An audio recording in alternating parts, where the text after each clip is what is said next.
자, 오늘 함께 볼 하나님 말씀은 요한일서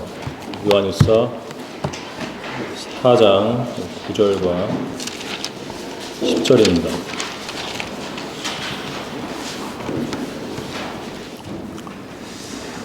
자, 읽겠습니다. 우리를 향한 하나님의 사랑이 이렇게 나타났으니 곧 하나님께서 그의 독생자를 세상에 보내신 것은 우리로 그를 통하여 살게 하려 하심이라. 여기에 사랑이 있으니 우리가 하나님을 사랑한 것이 아니요 그분이 우리를 사랑하시고 그의 아들을 우리 죄들을 위하여 화목제물로 보내신 것이라. 자, 말씀을 위해서 잠시 기도하겠습니다. 거룩하시고 귀하신 주 하나님을 찬양드립니다.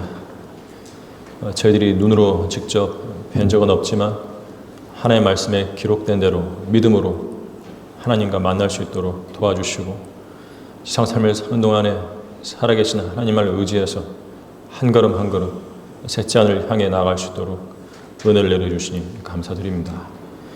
어린 나이에 그리스도인으로 부름받고 서울 크리스천 중고등학교 학생으로 부름받은 지체들이 이곳에 예수 그리스도의 이름으로 모였습니다. 이 아침에 선포되는 말씀을 통해서 하나님을 만나기 위함입니다. 주님께서 오늘 이 시간 저희 가운데 임재해 주시고 이 미약한 자를 통해 전파되는 귀한 말씀을 통해서 학생들을 친히 개별적으로 만나 주십시오. 그들의 마음에 하나님의 말씀이 온전히 심겨지게 해주셔서 이 말씀대로 실행하여 하나님께 기쁨이 되는 그런 그리스도인의 생을 살도록 도와주십시오. 이 한 시간을 주님의 영광을 위해서 온전히 사용해 주시기를 간절히 바라옵고 속히 다시 오실 주 예수 그리스도의 이름으로 감사드리며 기도했습니다. 아멘. 자, 오늘 설교의 제목은 사랑과 용서예요.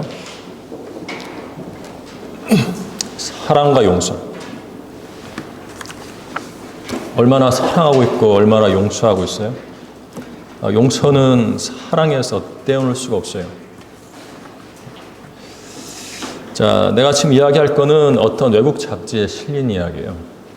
킴푹이라는 여자가 있어요. 킴푹. 여러분 그 베트남 전쟁 기록 사진 봤어요?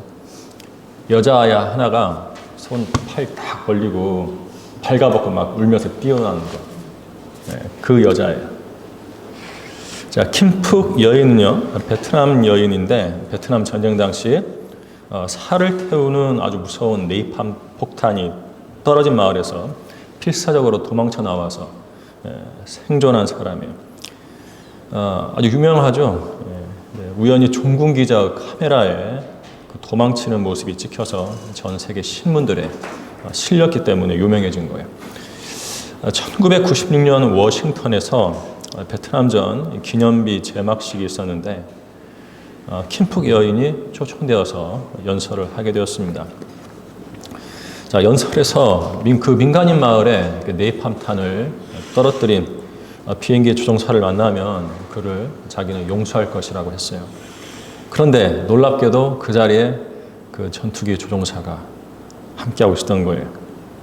자, 그 조종사는요, 도저히 가만히 앉아 있을 수가 없었어요. 그래서 자리에서 벌떡 일어나 소리쳤어요. 정말 죄송합니다. 제가 그 조종사입니다. 저희 오판으로 고통을 드려서 정말 죄송합니다. 죄송합니다. I'm sorry 했겠죠. 그 일로 인해 전 그동안 고통스러운 마음으로 살아왔습니다. 용서해 주세요. 그랬어요. 킴푹이 뭐라고 그랬게요? 원수가 눈앞에 있는데 용서합니다. 괜찮습니다. 저는 다 용서합니다. 이렇게 말을 했다고 그래요. 순식간에 벌어진 일에 사람들은 깜짝 놀랐죠.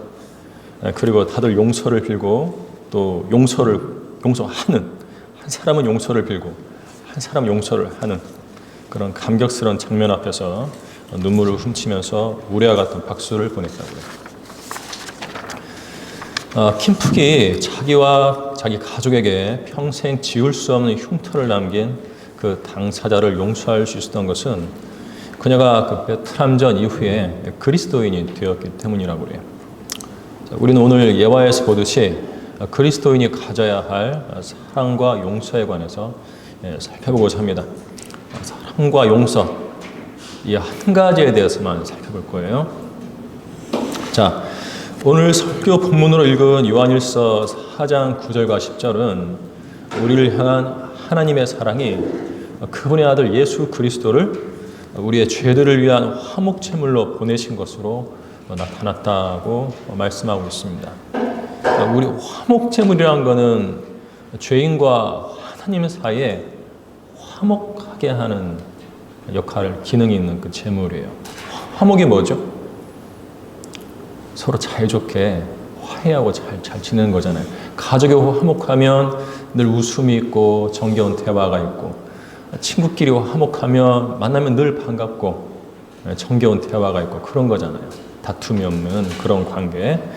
하나님과 우리 사이에 그런 관계를 이루도록 제물로 드려주신 분이 바로 하나님의 아들 예수 그리스도예요.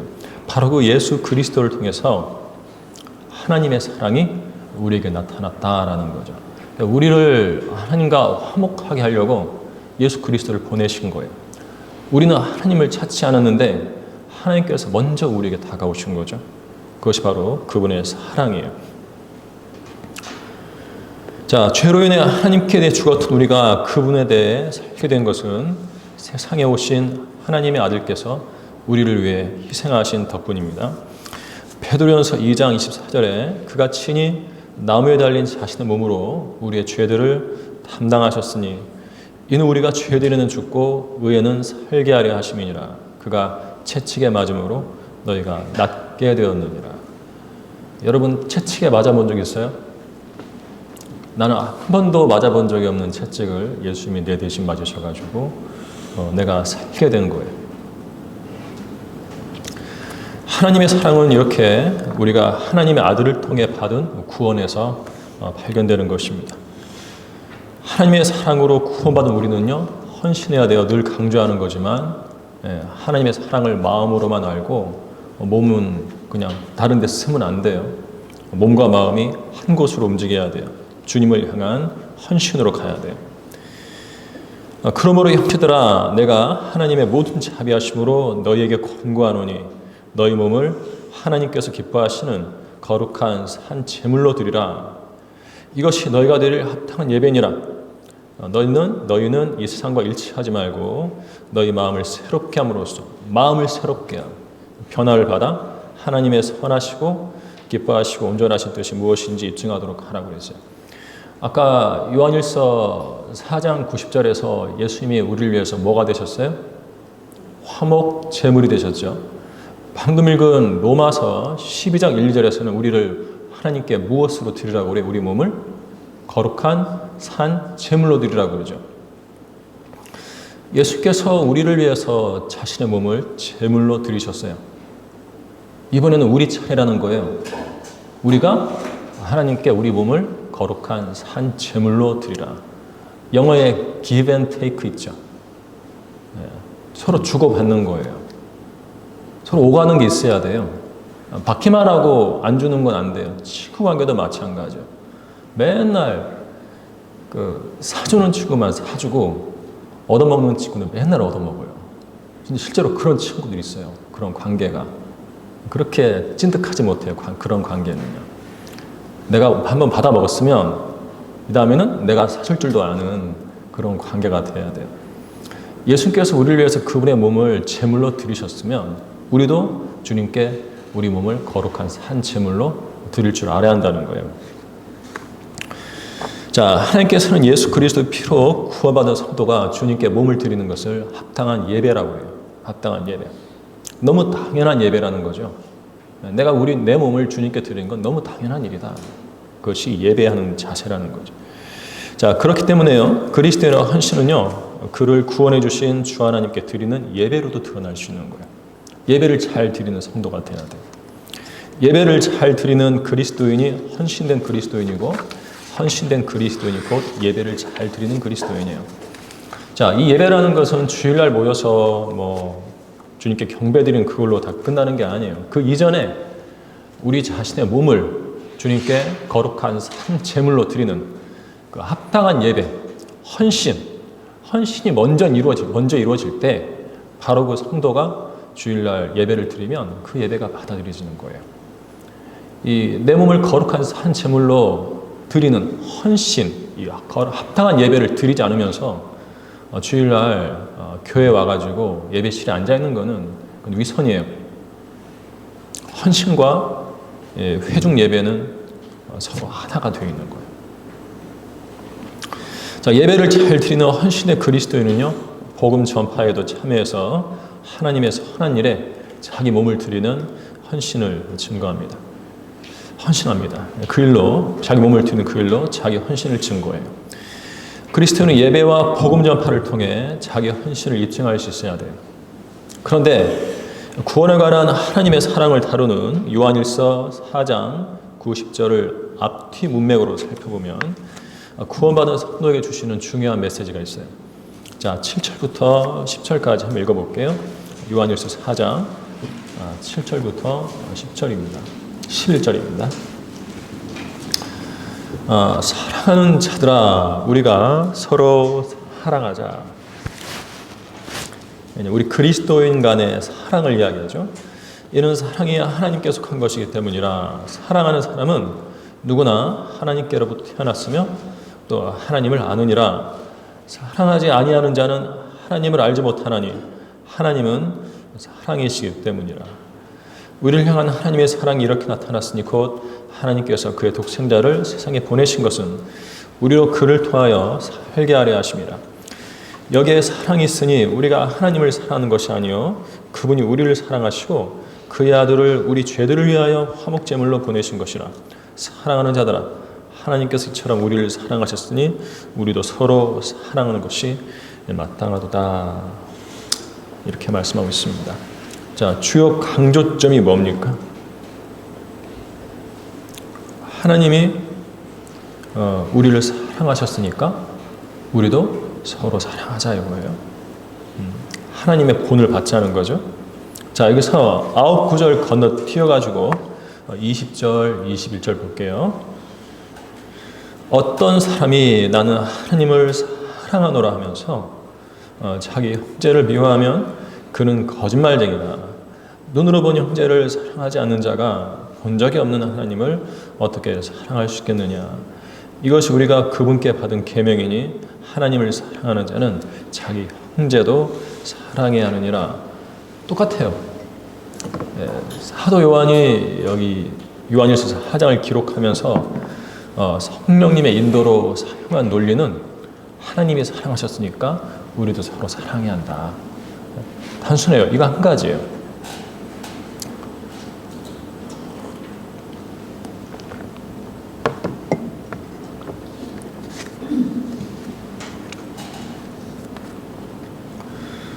자, 우리는 이제 먼저 뭘 해야 하냐면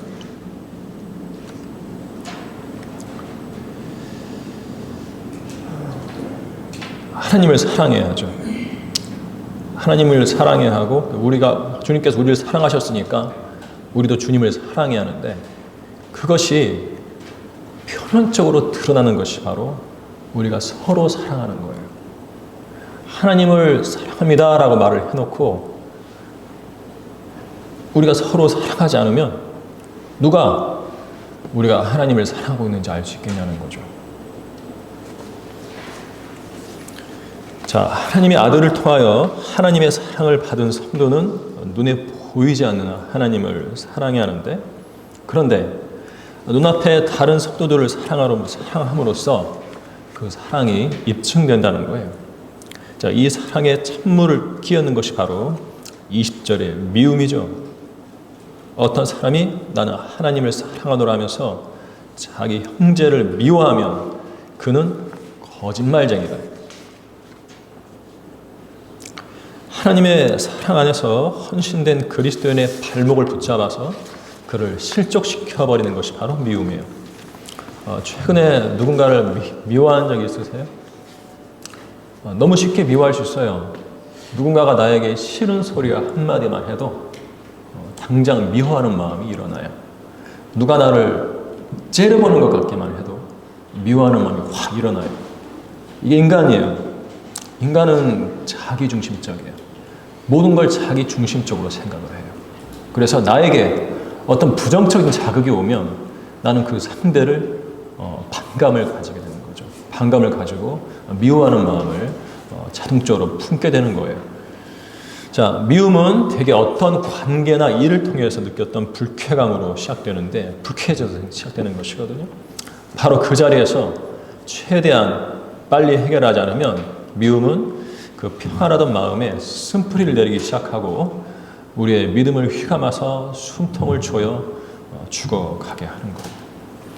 결국 믿음은 숨이 막혀 질식하고 믿음 없는 육신만 남게 되어서 거기서 수많은 문제들이 터져 나오게 되는데, 지역교회에서 일어나는 거의 대부분의 문제도 바로 이 미움에서 시작되는 거예요.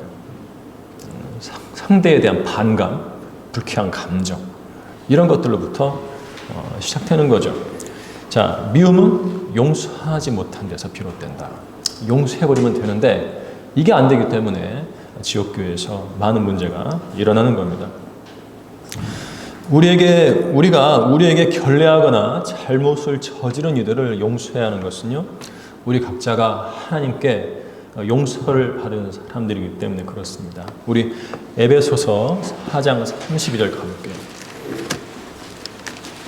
하나님께서 먼저 본을 보여주셨기 때문에 우리도 그대로 해야 한다는 거예요. 이것이 오늘 설교의 초점이에요. 에베소서 4장 32절. 너희는 서로 친절하고 다정다감하며 서로 용서하되 하나님께서 그리스도를 위하여 너희를 용서하신 것 같이 하라. 하나님께서 그리스도를 위하여 너희를 용서하신 것처럼 서로 용서하라. 자, 용서 앞에 뭐가 있죠? 서로 친절하라. 서로 다정다감하라. 자, 용서에는 친절과 다정다감이 함께 따라오는 거예요. 용서했다고 하는데요, 제가 용서했다고 하는 그 사람에게 친절하지도 않고요, 말도 다정하게 하지 않아요. 그게 무슨 용서예요? 여전히 미워하고 있는 것이거든요. 여전히 반감을 가지고 있는 거예요.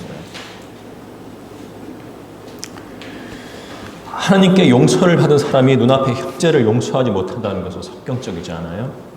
자신은 크게 용서를 받았으면서도 자기 것보다 작은 허물을 용서하지 못하는 거 위선이죠.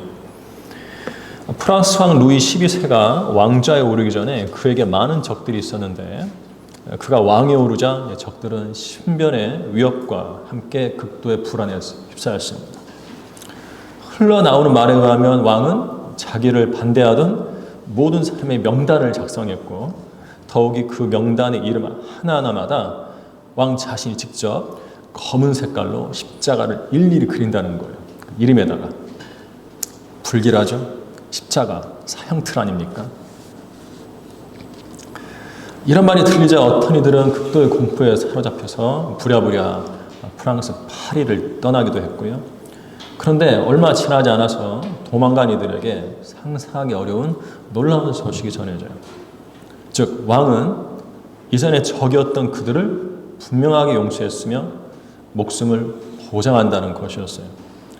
왕이 직접 그린 검은 십자가는 왕 자신도 예수 그리스도의 한량한 은혜로 용서받았으므로 왕 자신 또한 과거의 원수들을 한 사람 한 사람 모두 용서한다는 의미였어요.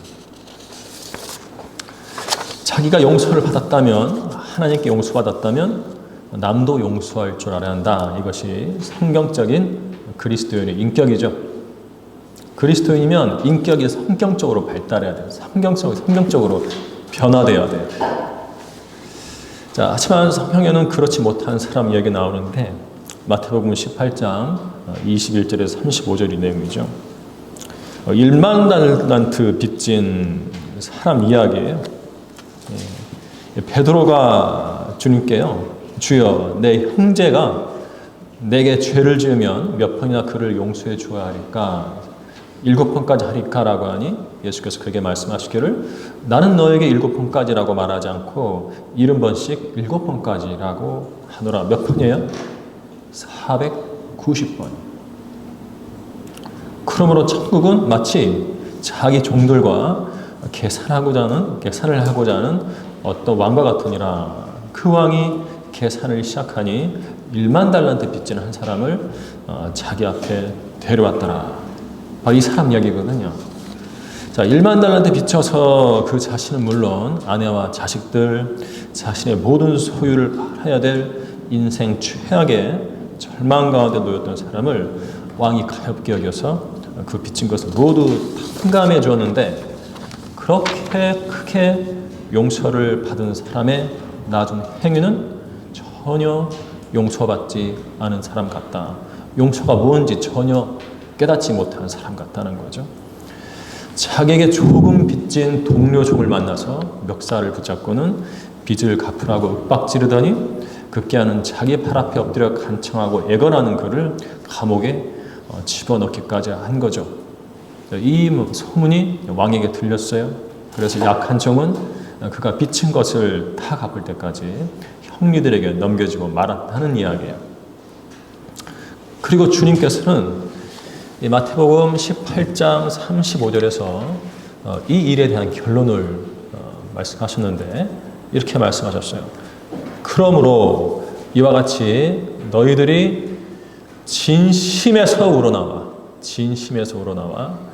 형제 각 사람을 그들의 잘못과 더불어 용서하지 않으면 하늘에 계신 나의 아버지께서도 너희들에게 그렇게 하시리라. 용서는 어떻게 하는 거예요? 진심에서 우러나와 하는 거예요. 형식적인 거 안 돼요. 아까 말했잖아요. 용서한다고 했는데 그 사람에게 친절하지도 않고 다정다감하지도 않는 거. 그건 용서가 아니라고 그랬잖아요. 그건 진심에서 우러나온 용서가 아니에요. 자, 진심에서 우러나와 용서해야 그것이 참된 용서예요. 주님께서 용서의 예로 드셨던 그 아기는 자기에게 빚진 형제를 그동안 빚 갚으라고 한 거 아니거든요. 형식적으로 용서했던 거예요. 형식적으로 그냥 눈 감아주고 있었던 거죠. 그리고 그의 빚진 것에 대해서도 관용적인 것처럼 행했지만 실은 진심에서 그런 것이 아니었어요.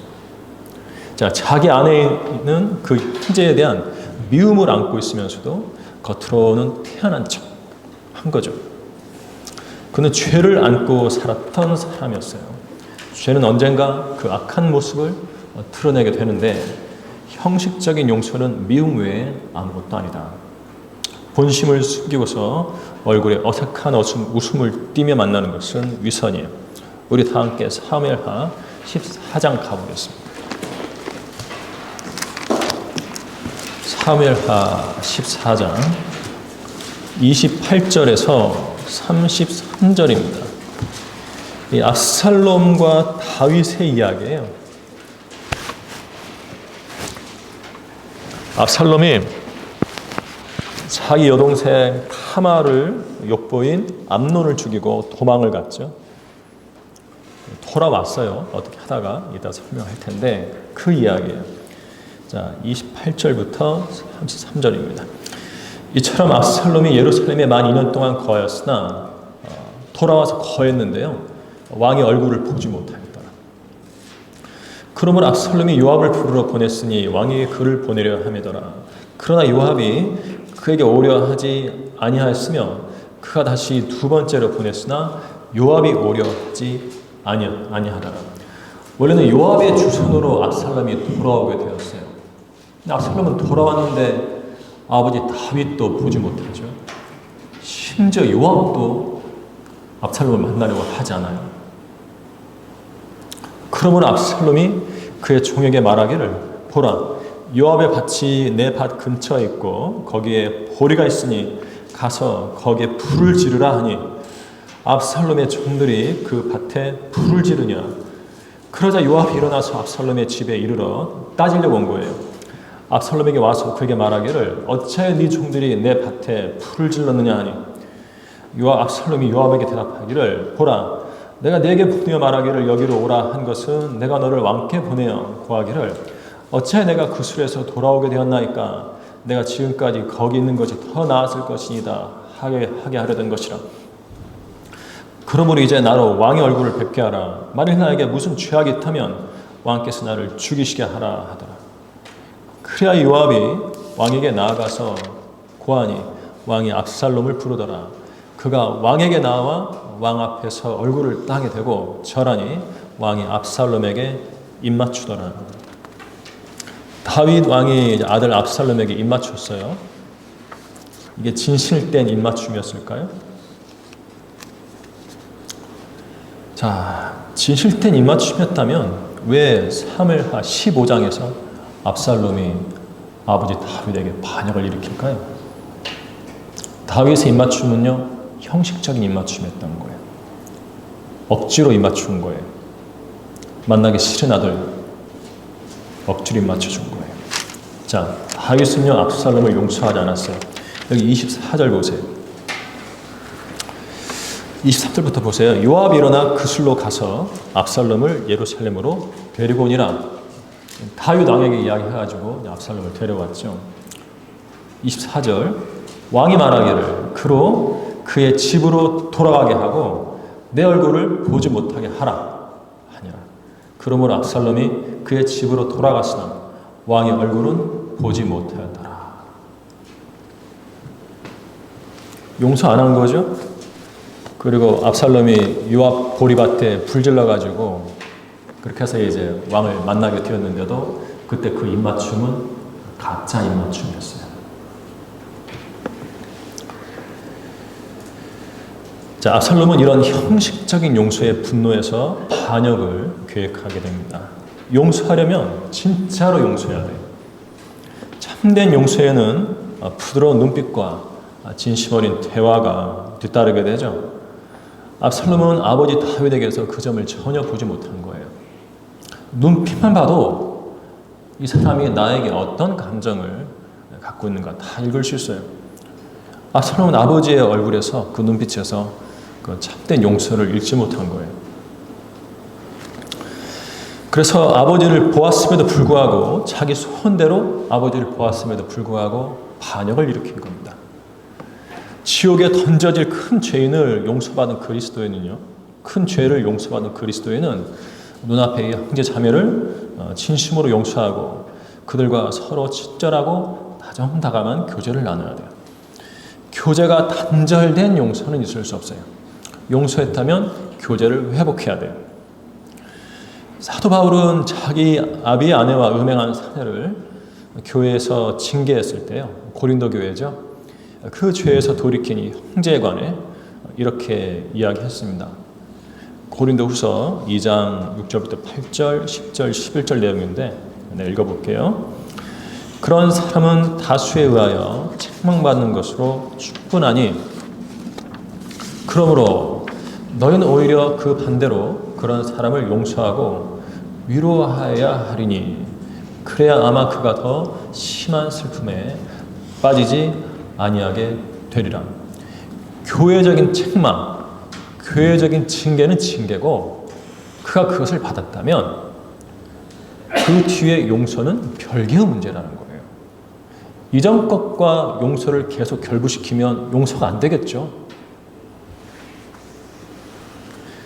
이 때문에 내가 너희에게 권고하노니 너희는 그를 향한 너희의 사랑을 확인하라. 너희가 누구에게 무엇을 용서하면 나도 그리하고 만일 내가 무엇을 용서했다면 그것은 너희를 위하여 내가 그리스도를 대신하여 용서한 것이라. 사탄이 우리에게서 유익을 취하지 못하게 하려는 것이니 이는 우리가 그의 계략을 모르지 않음이라. 사탄은 지옥교 안에서 또 서울 크리스찬 중고등학교 안에서 무엇을 발판으로 역사하냐면 용서하지 않는 마음이에요. 이걸 이용하는 거예요. 그래서 교회가 분열되고 학교가 분열되고 하는 거예요. 바울이 기록했잖아요.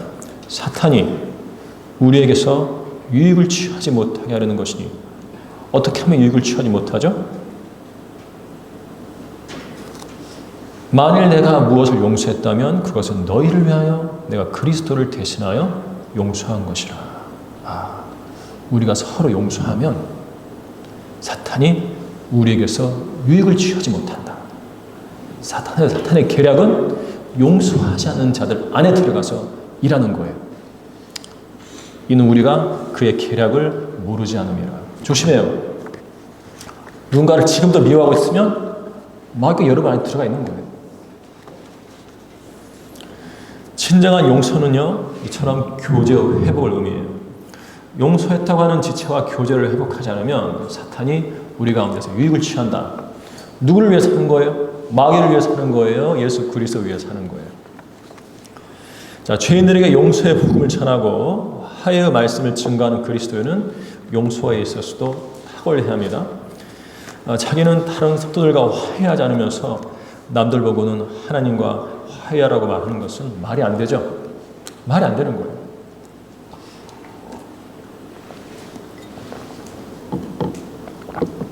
우린 지금도 주님께 많은 죄들을 용서받으며 살고 있죠. 우리 인생은 하나님께 용서를 받는 용서의 여정입니다. 자, 우리는 죄를 지을 때마다 자백해서 계속 용서받고 있어요. 이것이 언제 끝날까요? 자, 용서는 죽을 때까지, 휴가 때까지 그치지 않을 거예요. 요한일서 4장 20절은 눈으로 보니 형제를 사랑하지 않는 자가 본 적이 없는 하나님을 어떻게 사랑할 수 있겠느냐라고 묻고 있습니다. 용서하는 태도를 통해 여러분이 주님을 얼마나 사랑하는가를 테스트해 볼 수 있는 거예요. 우리 서울 크리스찬 중고등학교 학생들은 용서할 줄 아는 사람이 되시기 바랍니다. 이것이 여러분이 그리스도인으로서 바르게 성장하는 영적 성장의 뒤등돌이 될 것이기 때문에 그래요. 자, 다 함께 기도하겠습니다.